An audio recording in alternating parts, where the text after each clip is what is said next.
So, welcome everyone. And today is part one of a new three-part series on triads. In part one, we're just going to talk about major triads. In part two, we're going to talk about major triads, and I'm going to show you an awesome little method for being able to find the 1-4-5 or the blues notes. If you haven't watched that video yet, I made a whole video on the 1-4-5 and the 12-bar blues, and those are that's the common chord progression in blues, okay, that they use a lot in basic blues shuffles. There's a really awesome method to do that in part two that I'll show you.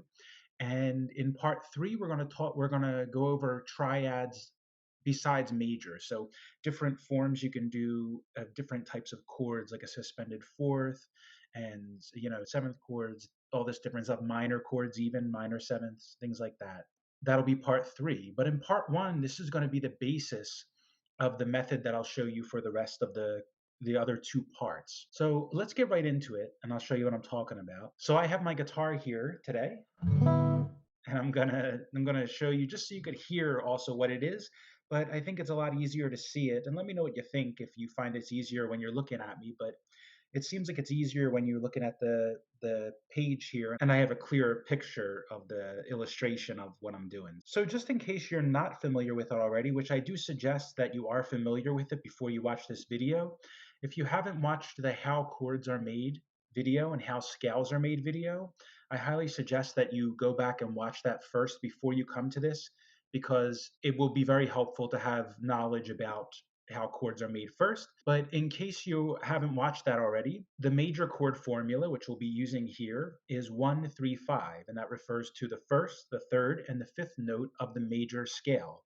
So here I'm just showing you C, E, G, and C is the first note, E is the third, and G is the fifth note of the major scale, the C major scale. That's how a major chord is made. We're going to be doing this in D. We're going to be using the D chord just to show you how the positions first, and then you can move it to any chord, any key you want.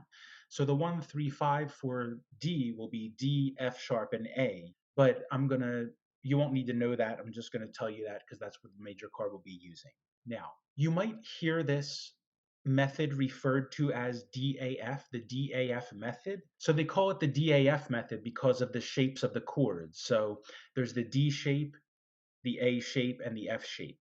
And I'll explain that to you later why they call it that, but I'm not going to refer to it as that, and don't worry about remembering that.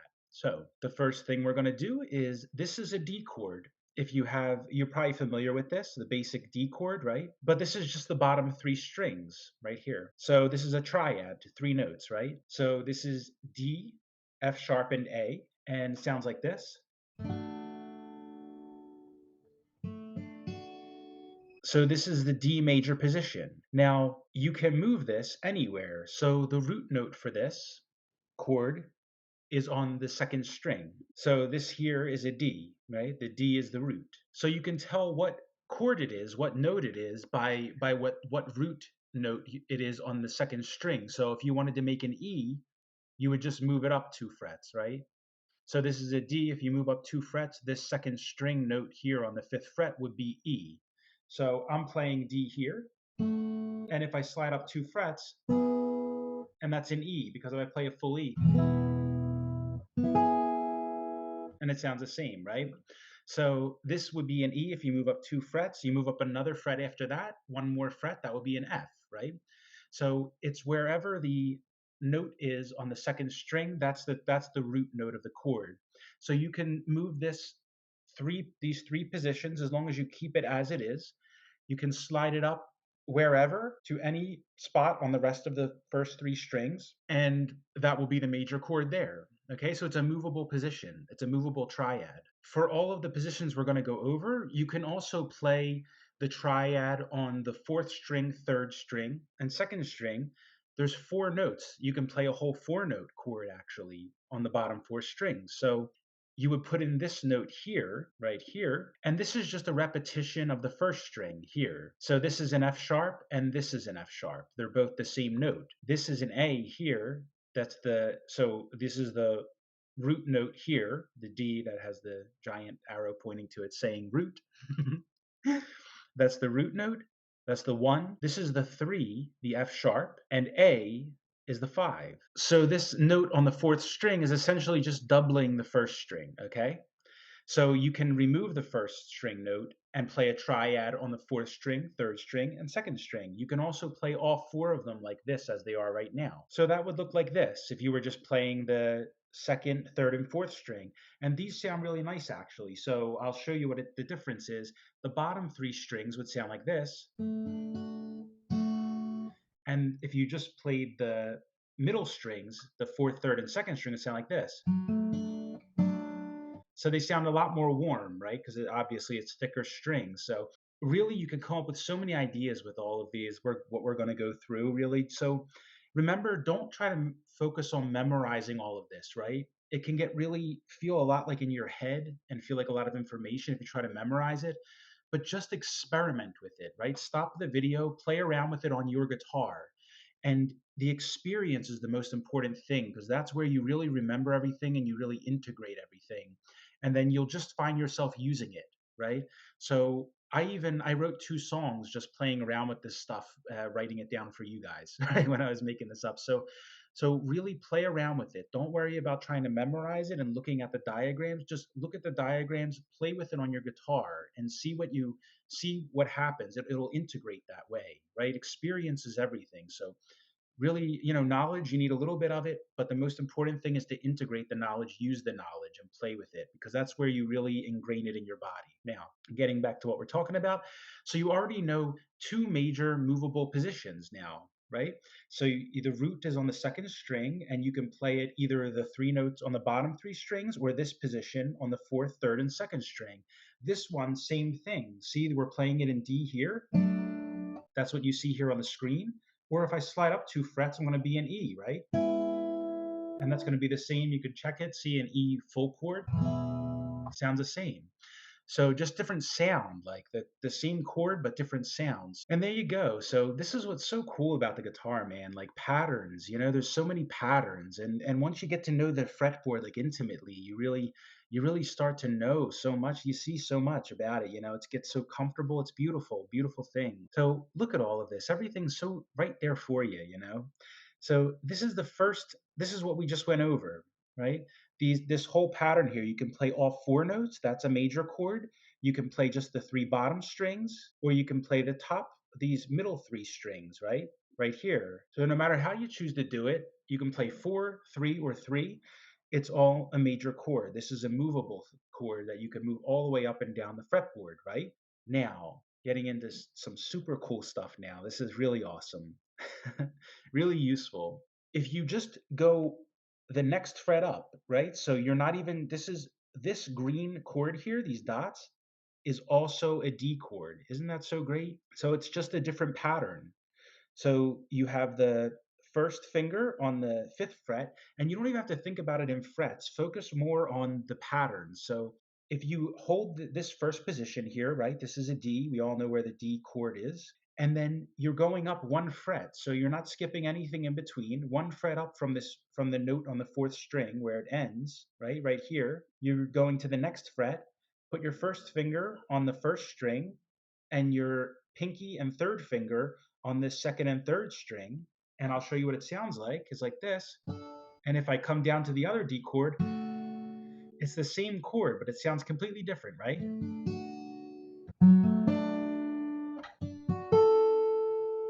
Right? And that's all D chord. All 3 of those are D chord. So the only difference in this pattern here is that the root is on the 3rd string now. See? So this is the first pattern here.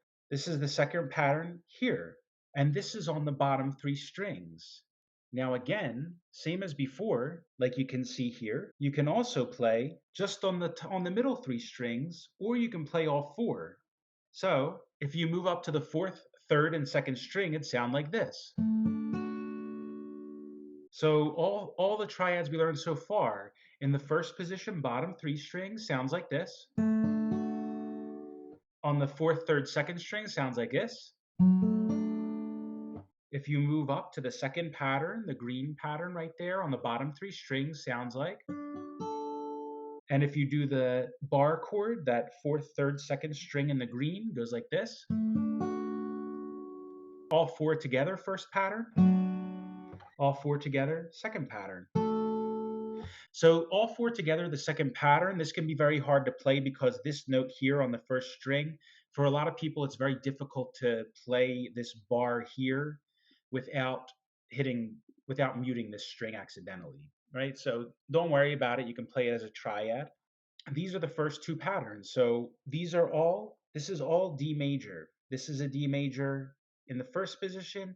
This is a D major in the second position. And just illustrating here that again, you can play on the top three strings, the first, second, third string, or you can play the triad on the fourth, third, and second strings. But either way, the root note of the second pattern is going to be on the third string.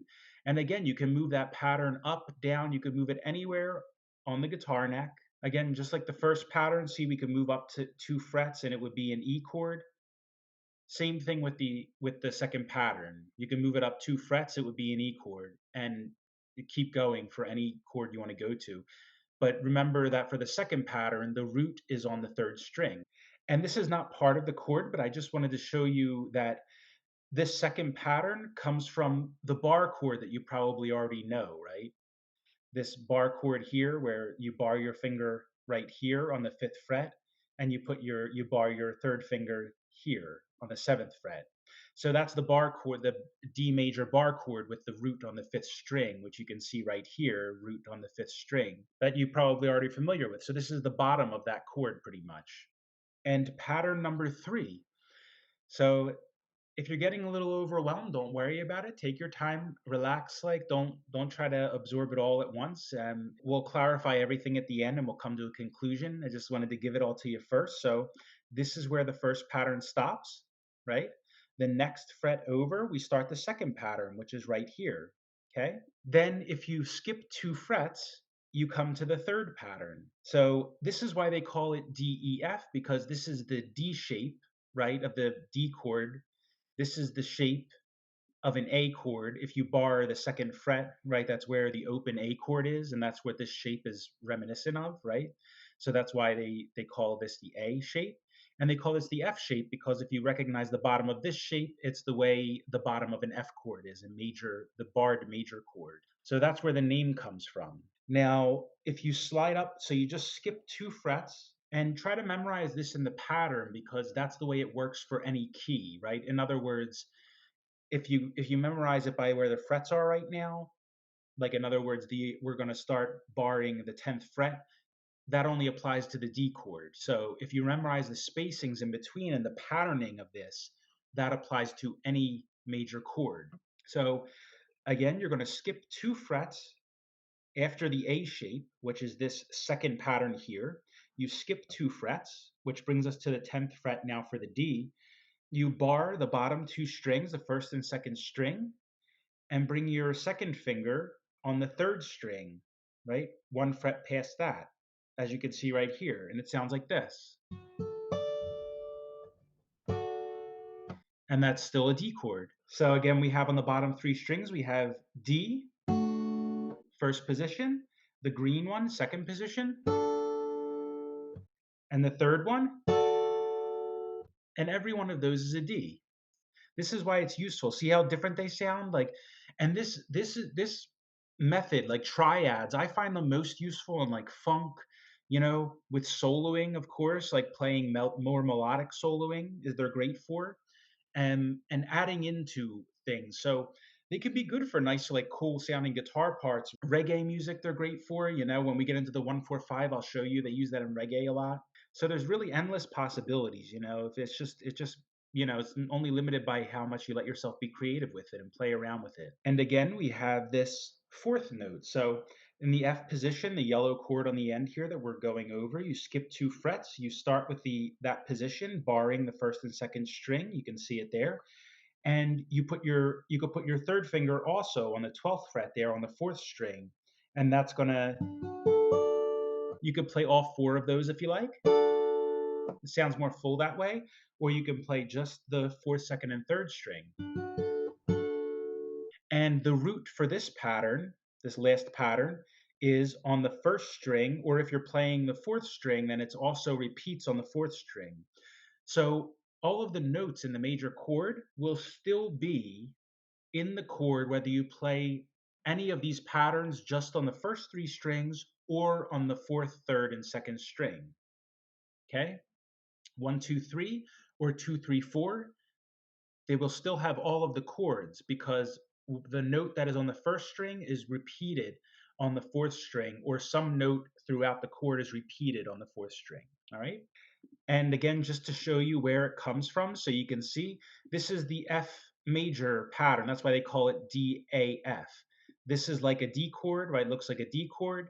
This looks like the A chord, the open A barred chord at the second fret, and you keep the fifth string open. And this one, it looks like the F chord that you would normally play up here on the first fret, right? You would bar the first fret and it would be an F major chord. So that's what it looks like. And that's why they call it D. So D pattern, A pattern, and F pattern. And again, this is just showing you that you can play just on the fourth string if you want this, the fourth, third, and second string. So, and if you do them just on the fourth string, it would sound like. All right, now let's have a look at the whole thing so you can really take an overview of the whole thing and see clearly what we're talking about here. So, this is the first pattern, right? We call the D pattern. The root is always on the second string here. That's the D.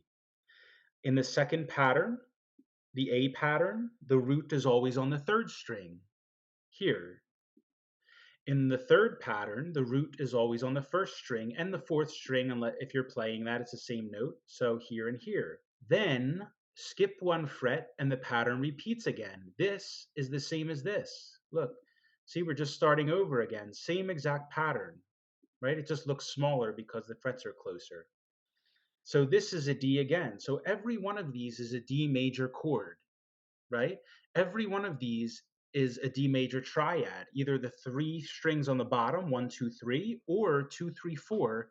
So here there's 1, 2, 3, 4, 5, 6, 7, 8 different triads on the guitar. And I'll show you them all now just so you can hear what they sound like. So going right down the 1, 2, 3, the first, second, and third string triads, it sounds like this.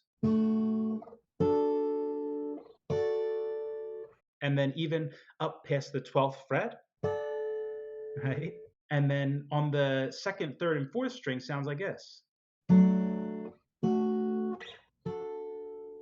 And then even if you come up past here, this would be pretty high on an acoustic guitar, but it sounds like this. All right, so that's 8 different major triads, all in D.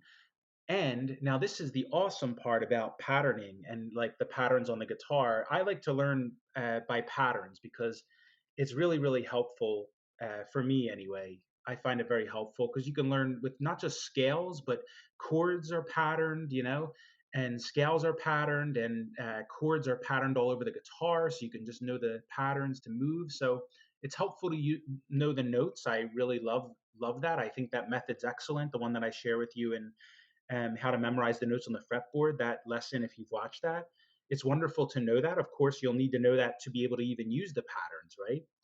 But this pattern here, now this is awesome because it helps you can just know the across the whole board. So look at this now. We have all the patterns, but there's a pattern to the patterns. Right? That's what's so great about guitar. So awesome about guitar. So we have these individual patterns, right? This is the pattern 1, 2, and 3, right? Then it repeats. But we also have a pattern overall that you can use to make it in any key. Pattern 1, right? And if you're just using the bottom string, of course, you could say skip one string right here, skip one fret right here, and go to the next pattern. But I'd rather just say that the second pattern is right next to the first pattern. So right where you finish this pattern, you begin this pattern, the next pattern, the second pattern, right? So they're one right after another. You just memorize the patterning of your fingers and you remember that they're there like that. And then you have it like that, right? So you know these two patterns back to back. So I would suggest memorizing these patterns, see? And then you know that you just go up right next string and you can do that for any key. So if I just move up 2 frets, I know this is E, right? I know that there's an E note of course, you have to memorize the notes for this, right? So we have B, C, D, E on the 5th fret of the 2nd string. So I go like this. And then I know that if I just go up right where my finger to the next fret after my pinky finger, and that's another E. So it's E and E, or D and D. So pattern 1, next fret over is pattern 2, right where you leave off. Pattern 1, pattern 2. Then the method is, the pattern is, you skip 2 frets and pattern 3 is there. So this is for D still. Skip 2 frets, pattern 3 is there. Right here, just skip 2 frets. So it's pattern 1, right next to it is pattern 2, skip 2 frets is pattern 3. And then if you skip 1 fret, the whole thing repeats over again. See? So pattern 4, this is pattern 1, but it just starts again. So pattern 3 and pattern 1 starts again. So it's pattern 1, right next to it is pattern 2, skip 2 frets, and pattern 3. Skip 1 fret, pattern 1. Right next to it is pattern 2. Skip 2 frets, pattern 3. Skip 1 fret, pattern 1 again. And it's like that for any key, no matter what. So the useful thing about knowing the overall whole pattern is that if you're playing F, say I'm playing, so I'm going to show you here now. I'm playing F. That's on the 1st fret right here, right? If I'm borrowing those 2 notes, and I'm playing this 3rd pattern here over on the 1st fret. That's what I'm doing here. Okay? Now, if I skip 1 fret from the end of that pattern and make a D position, right, with my pinky on the 4th string, that's still an F. And that's still an F. So I do F pattern, then I skip 1 fret after the F pattern ends and make the D pattern the 1st position here, the 1st pattern, and that's still an F chord. So you can do that anywhere. And then when I come to that D pattern, if I just go over, right, just go right over to the next, not skipping any frets, and make the A pattern, the 2nd pattern here, the green one, that's also an F. So this is what's so great about it. You can start in any order, right? You can start here, say with the A chord. That's an A major chord, right? If you bar the 2nd fret with your finger, we all know that open A major chord, right? And then if you go from there and skip 2 frets, right, use the formula and make the F position, this yellow one, the 3rd position here, that's going to be an A as well. And then if you skip 1 fret after that, come to the D position, and again, that's an A. So this is what's so wonderful about it. You know, I love that about this, the patterns on the guitar, right? So great. So let me know if you have any questions about this stuff. I know it can be confusing, but really once it makes sense, you have to play with it with your hands, you know, like put your hands on the guitar and play with this a little bit and change keys and try it with different chords, and take your time if you don't know the notes on the fretboard to memorize those. And if you don't memorize them, still just play around with it and count up from the open string where you know what the note is, and count up and see if it's the correct one, and then use the pattern. Get familiar with using it, playing around with it. This is a really helpful tool in my experience. It helps me a lot. Like, and that's why I love doing these video for you guys. I learned so much as well, you know, playing around with these things that I've forgotten or haven't looked at in a while. And it brings a lot of stuff back. You know, I come up with a lot of ideas. So you really need to get your hands on it, put your hands on the guitar, play around, pick one of these patterns, start it somewhere, and then move up, use the pattern, like start with an A pattern somewhere, this second one here, skip 2 frets and go to this pattern, the 3rd pattern, the yellow pattern, and then skip 1 fret, go to the white pattern again, right? And then skip, and then again, right next to that is the A pattern, the green pattern, and keep on doing that, messing around with it in different keys, different things.